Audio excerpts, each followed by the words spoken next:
Fine. I need something stronger than coffee for this. Hey, what's happening? And welcome back to my channel. My name is D, and today we're going to be talking about Onyx Storm by Rebecca Yarros. But before we get into all of that, I gotta give a quick shout out to my plus ultra don't fretters, my top tier supporters on Patreon, Peggy Lou Who, JJ Valdez, and Laughing Cat Dog. Thank you all so much for your support. You are helping to ensure I'm able to keep creating content and put it out as frequently as possible. So if you don't like my content, that's who you can blame. But if you also want to help support the channel and gain access to exclusive content you won't find anywhere else, make sure you consider subscribing to my Patreon at patreon.com/don'tfret_. Okay, so if for some reason you don't know, Onyx Storm is the third in the Empyrean series. The first book was called Fourth Wing, and it was a big book talk sensation. When I did a review of the second book, Iron Flame, I got a lot of, I don't want to call it heat because I feel like that's giving people a little too much credit, a little too much power, making them seem more significant than they actually are. But I was criticized for some comments that I made before I got into the review of that book. So I'm going to reiterate those comments before I get in the review of this book, just because I know that some people have this author on their do not read list because of some tone-deaf, self-centered, fence-sitting comments they made about the genocide that Israel is still committing in Palestine. If you want to read more about that stuff, my friend the expert book smuggler has a post that goes into it. And I don't bring this up because I want to cancel this author. Cancel culture's not real, and I don't have the power to do that. I bring up stuff like this because sometimes people who watch my videos aren't aware of it. It also helps them make like informed reading or buying decisions. Some people don't want to give their hard-earned money to racists. Some people don't want to give their hard-earned money to transphobes. Some people don't want to give their hard-earned money to people who are pro-genocide. I'm not saying that Rebecca Yarros is any of those things. I don't think she owns like a white hood or anything like that. And I don't think you need to be perfectly morally or politically aligned with people that you read. I'm pretty confident that like my favorite authors or actors, comedians, directors, whatever, might lean in the same direction as me, but maybe not as far, or maybe I don't lean as far. I don't know. It's not perfect, and that's fine. But for some people, that shit matters. And I'm not a fence sitter, you know. I'm pro-Palestine. I want to see a free Palestine. And also, given, you know, shit that's happened in the last week, I think it's pretty important to say I also don't fuck with anti-Semitism. And if you don't like me taking a political stance at the top of a video discussing a book that deals heavily in political themes, you lack critical or regular thinking skills. Reading is political. By its very nature, reading is a political act. That's why the government tries to ban certain books. Even a fantastical story somewhat reflects reality. Fiction doesn't exist in a vacuum. It's written by people from the real world, and they write what they know, what they believe. So if you read for escapism, or you just want the spicy scenes or whatever, congratulations. That's your privilege, or you're delusional, or both. If any of what I just said irritates you, you are more than welcome to leave. But who? You are more than welcome to leave. You are more than welcome to leave. if you want like a comprehensive, objective review breaking down this book in a thoughtful way, keep searching. I'm sure there's a 20-something-year-old white girl with a cable knit sweater and big glasses who would love to break this book down for you with the reverence and acclaim that Rebecca Yarros deserves, which isn't a lot. And also, I don't know what the Yarros equivalent of a Swiftie would be called. But if there's any weirdos in the comments section trying to defend your bestie's honor, she won't see it. She'll never love you, dog. And she's not going to write you into the next book or whatever your weird fucking motivations are. Okay, cool. So we all know what Fourth Wing is, right? Harry Potter meets How to Train Your Dragon, but make it horny. This is the third in the series. I didn't like Fourth Wing very much. That was the first video I ever did, and I really didn't like Iron Flame. But let me tell you, this third one, I like even less. This is the part of the review that's spoiler-free. I'm going to break down the book in 4 aspects: character, world building, plot, and prose. And I'll discuss each of those aspects individually. Starting with the characters. In general, the characterization in this book is not it. It's like has-been hotel fanfic type dialogue. There's no real depth to any of them, and Xaden and Violet have gotten worse. Violet is on sort of like a reverse redemption arc. She's less likable, she's less compelling. Oh, but D, haven't you said that she's not likable at all? Yes, I did say that. Now we're kind of moving along the spectrum of like to dislike. So we've gone from like, I don't like this character to I actively dislike this character.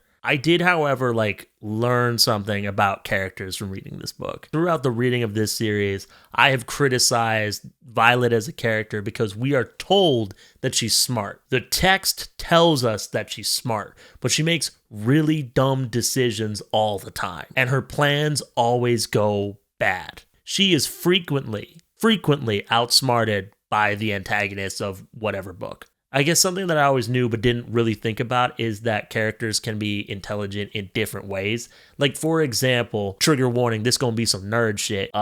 Luffy and Zoro from One Piece. Luffy and Zoro from One Piece are intelligent characters in an aspect. Like, Luffy is a very emotionally intelligent character, and Zoro is singularly focused. He's very intelligent when it comes to martial arts. They are also dumbasses. Violet could very well be a smart character in that she knows a lot of history. She knows a lot of trivia about the lore of the world of Fourth Wing, but she is not wise. She is not emotionally intelligent. She is not good at tactics or strategy. So she might be a smart character, but only in a way that helps the author do exposition and info dumps so she doesn't have to spend a ton of time world building. Violet is blatantly selfish and irrational, and I think I would find this compelling if things didn't go her way in a way where she had to truly grapple with the loss of her mistakes. You know, like if characters that were set up to actually matter died, I would probably find this more interesting. Or if characters challenged her more on the decisions that she made, you know, like if she lost people, not to like death or violence, but just they're like, I don't want to be your friend anymore because all you care about is this jackass. I would probably find that interesting. But none of the characters really do that, and she doesn't really have to learn a lesson. The characterization and the fact that the character doesn't have to arc other than becoming more and more violent, it's just not interesting to me. And I also like stories like that sometimes, but it's more interesting when the character has to really grapple with what am I becoming or what have I become. Zayden Ryerson, the original edgy shadow boo on this channel, has become even edgier and even shadowier. He's possessive, he's insecure, he's annoying. One of the problems that I've always had with Zayden is that he's one of the few characters of color. One of the many problems that I've had with this character throughout this series is that he's one of the few characters of color, and he's depicted as violent and hypersexual, which is a vicious stereotype and it's dehumanizing. And in my last video, a lot of people are trying to push back on that. They're like, that boy is white. He's not. Yarros says it herself. How much influence writers do get. I won't let, there's one thing, like, they know how staunch I am against whitewashing Zayden. And so I think that's the biggest thing. But I think part of why there's such a fierce debate, even amongst these fans, is because Yarros lacks the skill or compassion to write a character of color in a tasteful way. Like, there's a difference between just saying a character is a person of color and writing a person of color. It's kind of like when J.K. Rowling retroactively made Dumbledore gay. Zayden's written and characterized without any like real thought or nuance to like how him being a person of color would affect the way he walks through the world. So I can see why some people would read Fourth Wing and him being depicted as tall, dark, and handsome. They just think that they're referring to like hair color. Another reason why I think there's such fierce debate even among fans is that a lot of people who consume this kind of content, read this kind of romantasy book, are the kind of people whose idyllic fantasy world has no people of color. They cannot fathom finding a non-white person attractive, so they don't understand why the main character might. They cannot fathom finding a non-white person attractive, and the idea that the main love interest would be non-white ruins the sexual fantasy for them.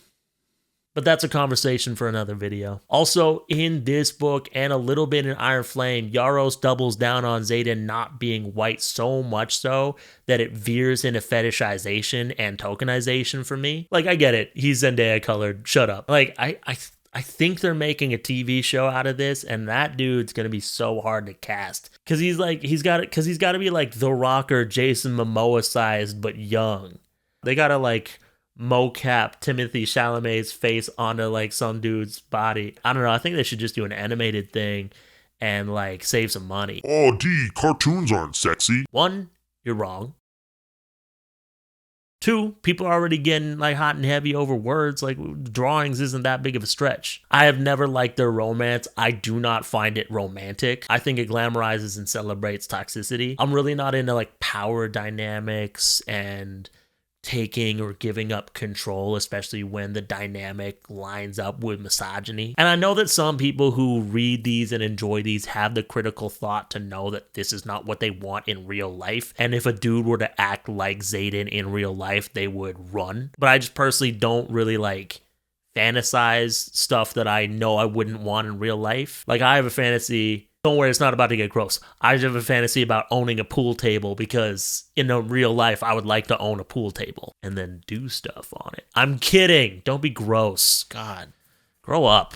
There are no other characters that are really characterized, and I just don't think they're worth mentioning. I think I said something about kind of liking the sibling shit in the second book. Yarros took that right out. I will say this, because credit is what credit's due. Yarros did fix Rhiannon's hypersexual black woman / horny bisexual tropification by mostly removing her from the story. Not giving her an emotional arc or having a discussion about things in the dialogue or something to showcase growth. Nah, just pluck her right out of that plot. And I'm really impressed with how Yarros managed to make dragons boring and annoying. She made dragons boring and annoying in a fantasy book. That's a literary feat. And I don't know if it's a genre problem, but villains are never like important or relevant to the plot of these books.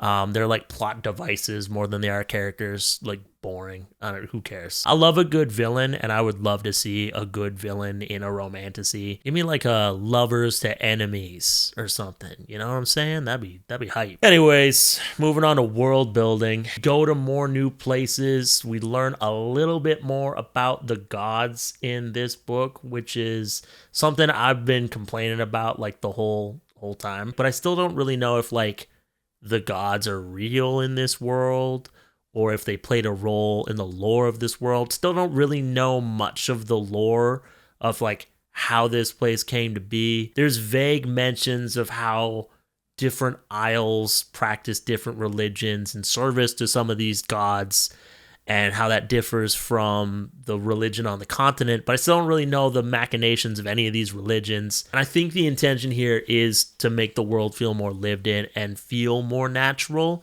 like how a lot of people, even if you didn't grow up going to like church or something, you still know a little bit about church, but it just doesn't give that impression. It gives the impression that the author didn't want to do any world building or exposition because it's more important to write about Violet being horny and Xaden being a bastard. I would say that the world building is lackluster and leaves much to be desired, but I don't desire more of this series. I've had enough. Moving on to plot. This book is over 500 pages. It's a 24-hour audiobook, and it does not progress this series all that far. It's as much of a filler-ass, soulless-ass, cash-grab-looking-ass book as Lightlark, or whatever the third Lightlark book is called. But it's not nearly as good as that. I said what I said. Moving on to prose. The phrase "well the fuck aware" is a prime example of why Rebecca Yarros' writing isn't for me. It's like if Nick and Schmidt from New Girl co-authored a book together, but in the worst way possible. I said it before, I'll say it again, it is a little like Has-Been Hotel dialogue, but the jokes don't land. And what I mean by that is I get the impression that a lot of these like authors who write books like this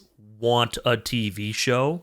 Like Assistant to the Villain, Lightlark, this. And they write sort of like Marvel movie style quips. But I don't think these authors understand that you need more than words for these kind of jokes to land. Like delivery is a big part of what makes a joke land. Even if it's like this millennial cringe kind of humor. Like even if what you wrote is funny, you still like have to say it funny.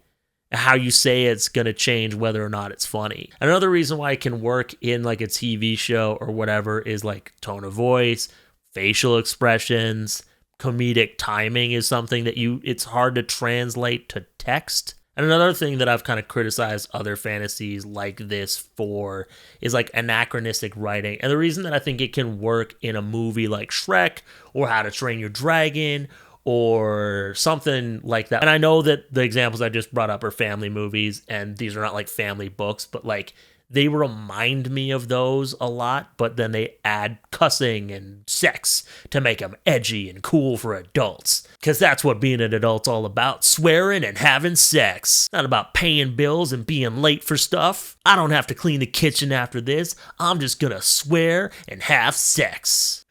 Oh, that's the dumbest thing. I used to be better at this, I swear. But the reason that I think a movie like Shrek, a movie like How to Train Your Dragon, or a show like Castlevania or something can do an anachronistic dialogue and it's probably not going to like throw me off as much is because there's like other things that can set the tone or the vibe of the world or whatever. Works better in something like How to Train Your Dragon or Castlevania or Hazbin Hotel, and I don't think it really works great for books. At least doesn't work well for me. Maybe other people don't have that problem, and that's fine. And at the beginning of these books, they always say, like, this has been translated to the modern language, but I'm like, you can have the modern language without it being, like, millennial cringe and full of swearing. I just get the impression the author doesn't know how to swear. It's like that scene in iRobot, stop cussing because you're bad at it. And also, why does a historical text need all this sex and horniness? Like, so now we're moving on to the spoilery part of this review. This is the part of the video where I go through the notes that I took while I was reading the book. Apparently, I didn't much care for the dedication of this book. To the ones who don't run with the popular crowd, to the ones who got caught reading under their desk, the ones who feel like they were never invited, included, or represented, get your leathers. We have dragons to ride. I think that this actually kind of highlights something about the author that but like helps me understand a little bit of my issues with the book when it comes to like representation. I've dealt with this a lot since becoming a content creator. If you fit this description, then yeah, maybe this would like really hit home or whatever, and that's a beautiful thing. But for me, it just kind of reminds me of like since becoming a content creator and like discussing books or like, occasionally I used to dabble in like, what are they called? Movie talk or TV talk? No, probably not. I didn't just do book talk. Sometimes I would like engage with like anime TikTok or movie TikTok or whatever.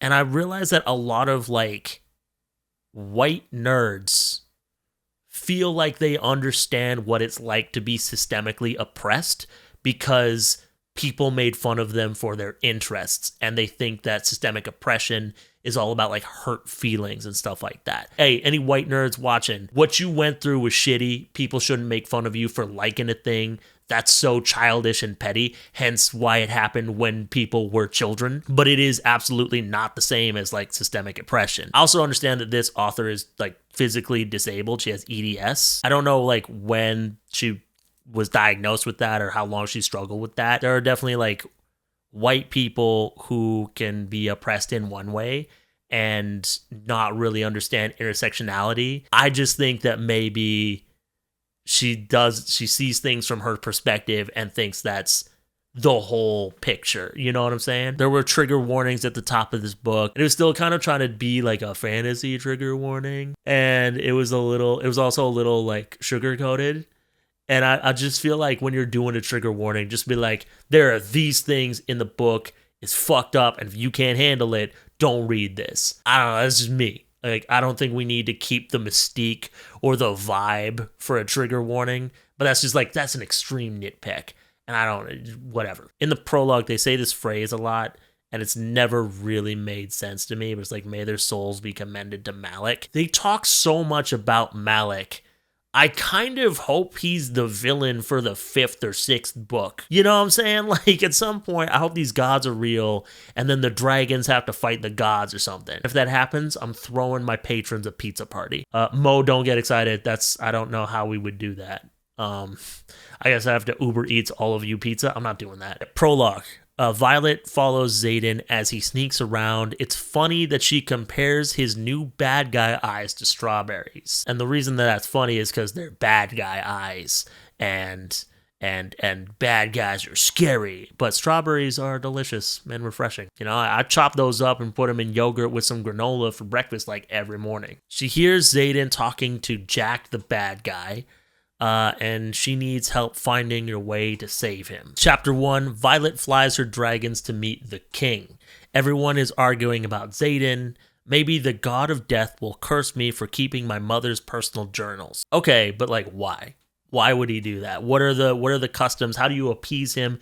Do you have to appease him? This is what I was talking about before in the world building part, where I'm just like, I don't really get how any of these gods like do business exactly. She meets up with Imogen. Imogen says that she, Garrick, and Bodhi think that Violet should rethink her sleeping arrangements, as she still sleeps with Xaden. Violet says that all three should go fuck themselves because she's not running from Xaden. Even when he loses control, he's never hurt her, which is very, very troubling. Like, it kind of sounds like she's in an abusive relationship. I'm not trying to make light. It actually sounds like that. Like, throughout this book, she keeps defending Xaden whenever people like, you know, he's like turning evil and is extremely dangerous now, right? And she's like, no, it's fine. He's my sweet baby boo. And it's very unsettling. And again, I think glamorizes and celebrates a type of relationship that I just do not think should be depicted as anything positive. Violet visits Sawyer, who lost his leg, and company in the infirmary room, and a random woman is attacked by venom. The bad guys are in the building. In chapter 2, the good guys find the venom in the interrogation room, and there's a fight. Violet almost gets got by one, but Xaden is there and he saves her. She checks him out, and there's a direct quote that says he has tawny brown skin. Yarros cannot go 2 sentences without reminding us that Xaden is large, muscular, and hot. Like, it's either disrespectful to the readers because she thinks y'all are dumb, or she doesn't know that being overly descriptive and repetitive is bad writing. Despite everyone, including Xaden himself, insisting channeling from the earth has changed him, Violet continues to insist he hasn't changed because he still loves her. And that's all he is just he loves Violet. Xaden reveals that he didn't know Violet was in danger because of their telepathic bond, but because he can sense other venom. Chapter 3, Violet is like, yeah, okay, he can sense venom. But that doesn't mean he's not still my little boo thing. Except he's not little, he's very big. That's why I love him. Garrick calls him for a meeting, and Xaden threatens to kill him for suggesting that Violet sleep elsewhere. Violet goes to talk to some fantasy world fat cats, and she gives them Andarna's demands to cooperate with a mission to find the 7th kind of dragon. The aristocrats are like, nah, and she's like, ugh, fine. She gets a message, and it says that you have 3 days to hold up the end of our bargain. The next morning, Violet sleeps in and talks about moving at a speed a sloth would be proud of, which 1, confusing. 2, sloths exist in this world. First sex scene, it's cringy. It gets cut short because Xaden is not natural anymore, and Xaden used bad guy magic but stopped himself. Somebody told me that it took them like 20% of the way through this book before they got annoyed, and I was like, I straight up don't know how you made it that far. I'm fine with a character kind of being unreasonable or bullheaded or straightforward, but like the way Violet does not value anybody but Xaden and will not listen to reason, even from Xaden himself, is incredibly frustrating. And there's no payoff to that. Spoiler alert, sorry, but there's no payoff to her being a jackass to everybody. So this is like one of the most annoying characters. Like Isla Crown from the Lightlar saga is annoying because she's like, things just kind of happen around her. Violet's annoying because she like makes things happen, and the things that happen are never cool, interesting, or good. Chapter 4, Violet is like, it's not a big deal. It's fine. Let's keep fucking. And this lady would literally burn down the world for an orgasm. And I'm just sitting here like, bro, mate. Chapter 5, there's a fight between cadets and Griffin riders. A girl almost sets Dane on fire. Chapter 6, Xaden might be jealous Violet was nice to Dane. and Violet refuses to acknowledge that he is descending into madness or darkness or whatever. Chapter 7. Violet and friends go to get Sawyer so he can do a magic thing to repair the wards and make it so the Griffin Riders can also channel their magic inside the wards.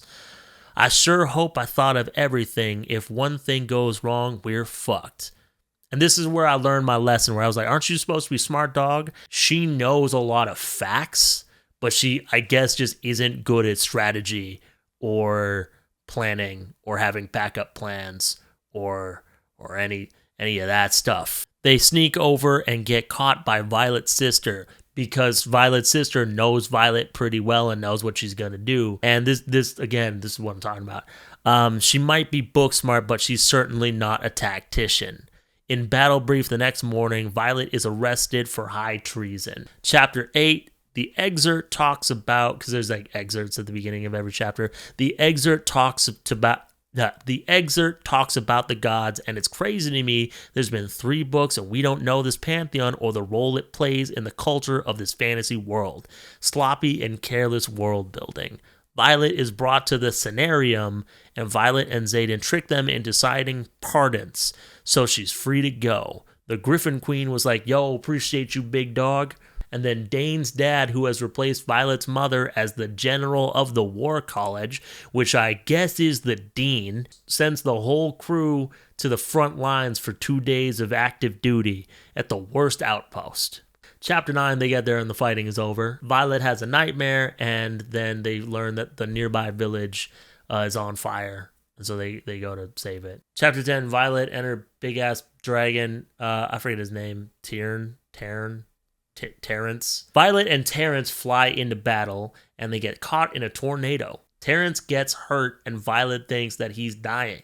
Her kneecap is dislocated, but she pushes through the pain and puts it into a box, which is like a common like issue that a lot of people have with this book, is the kind of like internalized ableism within the text. And again, I know that this author has this same disability, and this is kind of an insert character, a self-insert character. I don't have this, like I don't have a physical disability, so I'm not really the one to like go in on this specific thing that heavily.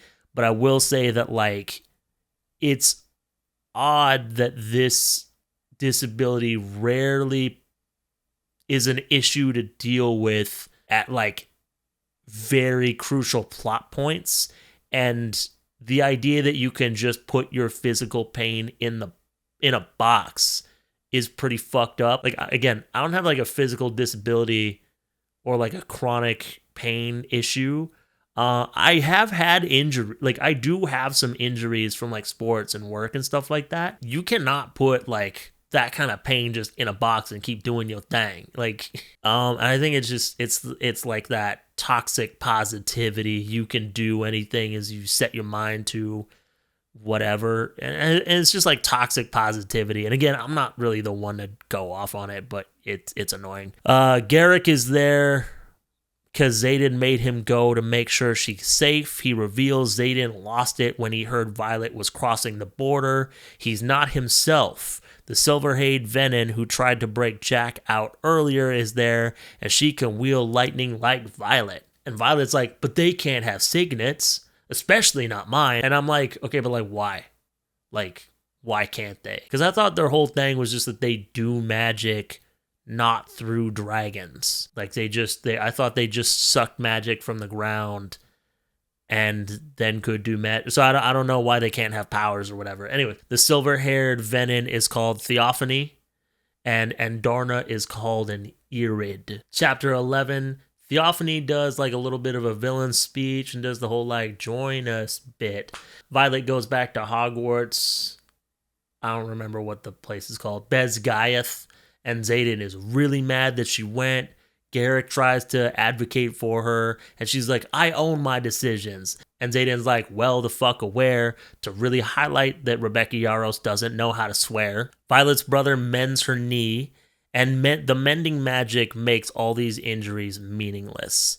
Xaden tells everyone to leave, and they start making out. Chapter 12, Xaden stops the foreplay, and it's really, really strange to hear like an emotional monologue about how you're losing yourself, but there's like cringy romance novel sex terms thrown in there. Like, hold on, I didn't write the quote down in my notes, but I think I posted it in Discord because I was like, yo. So he's like talking about losing himself, and he's saying how he knows that Violet's into it because, quote, if I ripped off your pants, I'm sure I'd find you more than ready for me. But he's like sad when he says it, and it's just odd. Violet and Imogen interrogate Jack, and he says there's no cure for being a Venom because they don't want to be cured. Chapter 13, Violet and friends go to the archives, more and more random god talk. I get that it's supposed to make the world feel lived in, but the lack of explanation and the fact that it's irrelevant annoys me. They talk to Jacinia. Battle Brief shows that Venom are attacking the border. Xaden is a professor now, so he can stay within the wars, but now they aren't allowed to date. Yarros is coming after Gothakana's bag. Chapter 14, Violet asks Dane to help him steal her dad's research from his dad's new quarters. Xaden interrupts and Violet tells him that they can't be together anymore because of article who cares about whatever section in the codex or something. Violet goes to a meeting and there's Captain shit, I've already forgotten his name. And it's kind of millennial cringe, but I just did that same thing. So I guess I'm millennial cringe. But I take issue with it because it's in the text. And it's never really clear when the text wants to take itself seriously.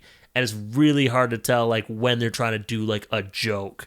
You know, and it's that Marvel movie shit where everything's like zingers and quips and whatever. And I just find that grating.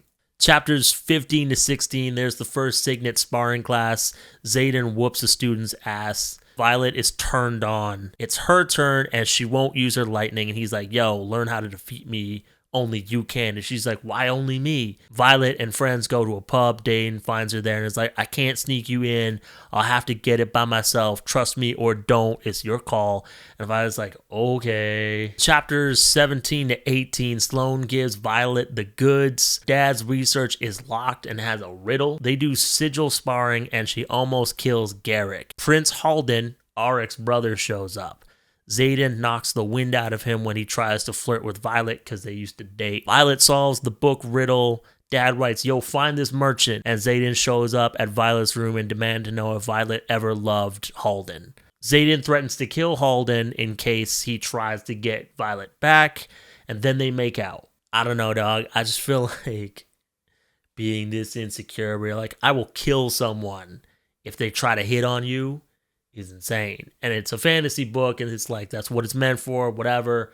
I just find it really strange. All this character talks about how she loves only you and she doesn't care about anybody else but you. And you still think that like a dude can flirt with her and she'll just like drop all that? Like, haven't you guys been through enough?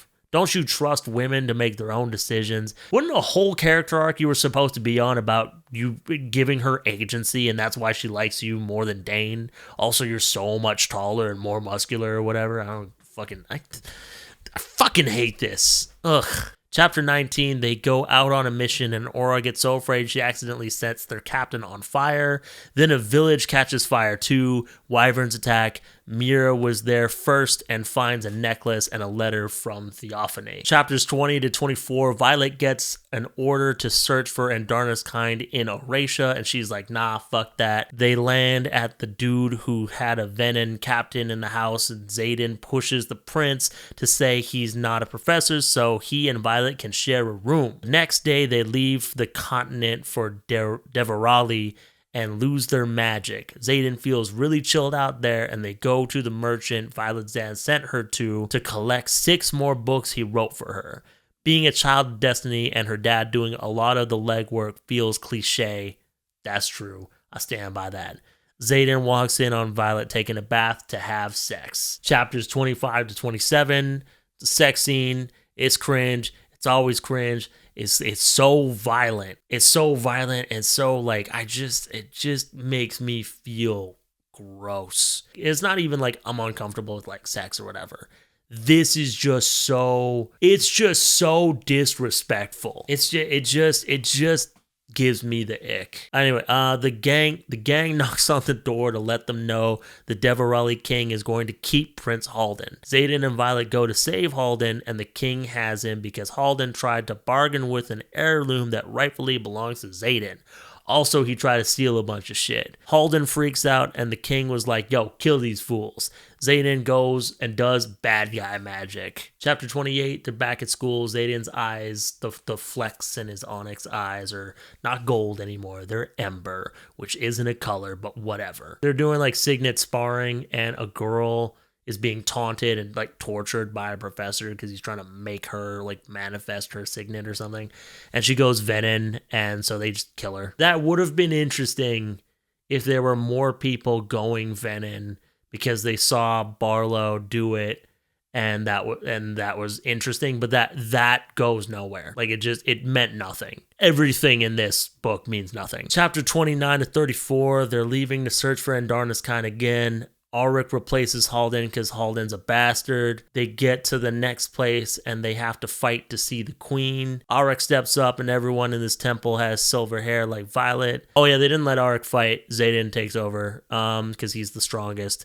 Then Dane is forced to fight as well, and the priestess is like, yo, did you want to join this fight or nah? And Violet's like, what? And then the priestess slices her forearm as like, now you gotta fight too. Her opponent turns out to be the Queen of Umbriel, and she accidentally wields magic but writes it off, and Violet wins. And she's like, yo, what you want? And Violet is like, be our ally. And the queen is like, we want dragons. And then they go to the Isle of Wisdom next, and Xaden's mom is there. And now he's edgy and has mommy issues. Violet accidentally uses magic, like amounts to nothing also. So it's like, who cares? Chapters 35 to 37, they have dinner with the wisdom people and it goes really bad. They bring out chocolate cake and it's poisoned.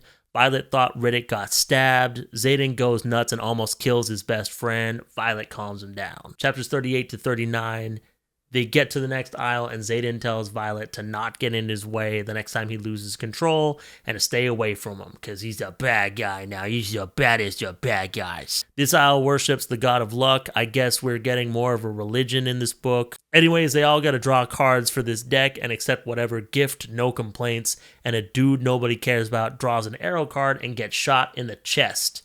Chapters 40 to 43, they go to a deserted island to burn the dude who died and his griffin, and the iridescent dragons show up. Quote, we've been so busy trying to find them, we haven't given much thought to what would happen when we did. That's just dumb, dog. Like, Violet might know a lot of facts, so there's like exposition that can be done so that the author can do random exposition here and there. But like, this character does not plan ahead. This character does not plan like at all. And it's also weird that a whole government wasn't like, so what are we gonna do when we find these guys? Like, we're gonna ask them, we're gonna bargain with them, like we're gonna offer them something, you know what I'm saying? They don't do that.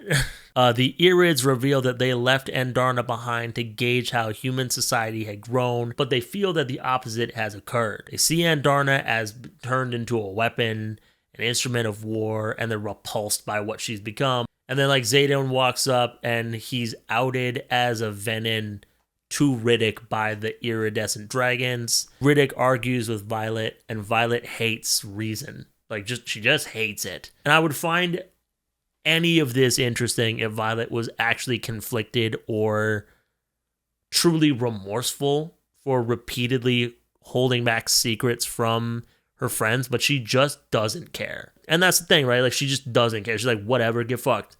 As long as I have my man, everyone else can go fuck themselves. And that's a shitty friend to have. I would be so interesting if these characters gave up on Violet because all she cares about is Xaden, and now she's truly all alone. Like, that would be awesome. I don't think it would save this. I don't think it would save this series, but it would like bump it up to like a 2-star read for me. Maybe 2.5 if she dies. They get back to Besgaiath, and Theophany has sent another message to Violet, and the Griffin Queen has died. Chapter 44, Riddick makes Violet tell Ree, Sawyer, and crew that Xaden is becoming Venom.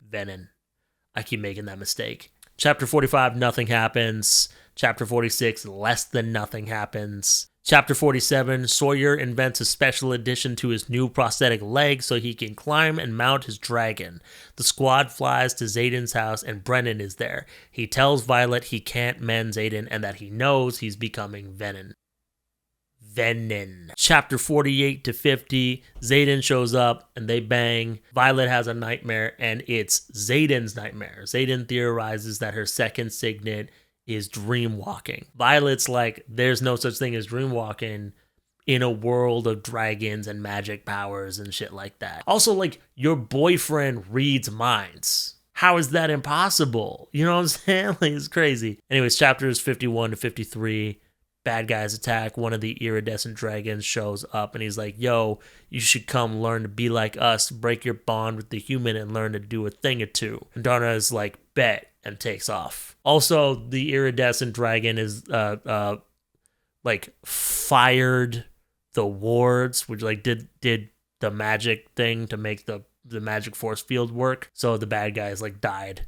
And that's the only reason anyone was okay. Chapter 54, Violet is big sad because of the loss of her dragon and Darna. Her sister comes to shake her out of it, and the sister and her brother argue, and it's revealed / confirmed, because it's pretty obvious, like 10 chapters ago, that her dad dedicated Violet to Dune, the god of war, to help mend her or heal her EDS. One of the reasons that they didn't like finish dedicating her to that god is because the high priestess there was like, her path is uncertain, and something about like a heart that beats for her will go dark. And Mira's like, well, then obviously my sister's going to become Venom. And Xaden's like, nah, it's not her, it's me. And then she flips out because, of course, she would. Chapter 55, nothing happens. Chapter 56 to 59, Violet is in Xaden's nightmare and the Venom Sage is there. Like, oh, yo, what's up, Lightning Wielder? Come by yourself or she dies. They wake up and learn that Theophany has her sister hostage. She wants Violet and Jack Barlow. They meet up and Theophany slits Mira's throat. Sloane and Dane show up and do a magic thing to help Brennan mend her throat. I know that a lot of people don't like it when the characters die. I think that it makes, like, stakes feel real, especially when the characters are actual characters. Because, yeah, random side characters in this book die all the time, but it's never ones that matter. It's never really ones that are going to have an extreme impact on the main character and change how they're going to like move through this world. The mom was always going to die. That was pretty obvious. Most MCs in a YA romantasy or a romantasy are orphans. You know what I'm saying? Like, that's just part of the genre, baby. But it would be so interesting to see like the best friend die, the sister die, all because of Violet's mistakes, but because they're never gonna. It's like, I don't care about what's happening because the stakes are, like, I know the characters that are somewhat fleshed out, not even somewhat, but are fleshed out at all, are gonna be fine. And I understand that people who, like, read these kind of books for escapism, because they don't want to like think about or deal with their real life problems, don't want their books to go deep, don't want their stories to be like a study of the human condition through the lens of fantasy or something like that. They want the comfort and the reassurance that everything's going to work out great. And that's fine. I think it's boring sometimes. Like, I like it in a cozy fantasy because you know it's supposed to be that because it's cozy.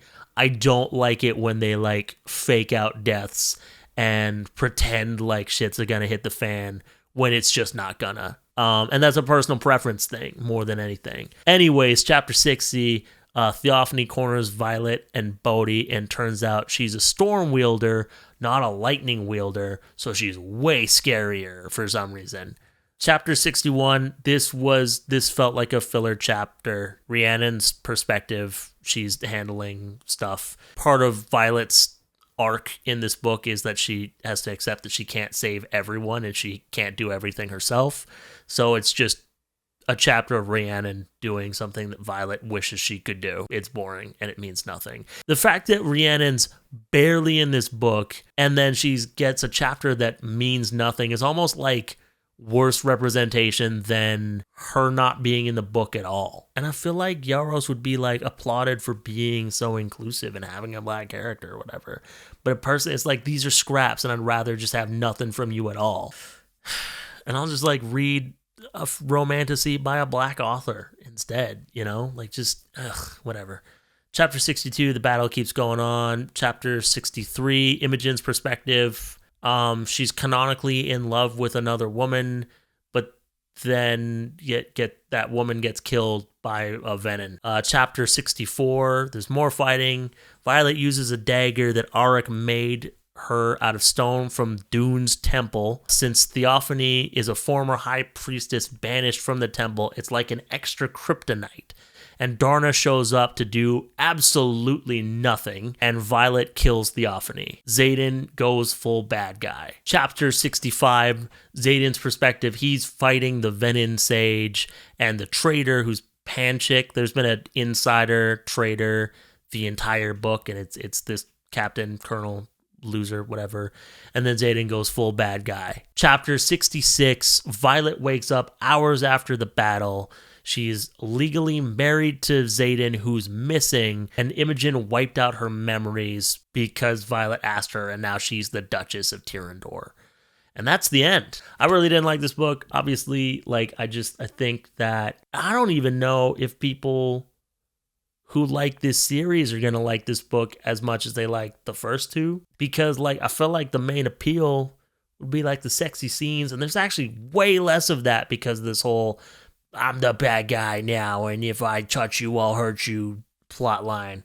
I don't know, man. Like, I feel like this is a low for the series, and the series is already on the fucking floor. You know what I'm saying? I give it like 1.25 stars, and a lot of that is just because Violet doesn't get a happy ending. Thank you so much for watching this video. Thank you to my super duper don't fretters, Lauren, Desi, Cassie, Shade, Oliver. If you also want to help support the channel, gain access to exclusive content you won't find anywhere else, and gain access to my private Discord server, make sure you consider subscribing to my Patreon at patreon.com/don'tfret_.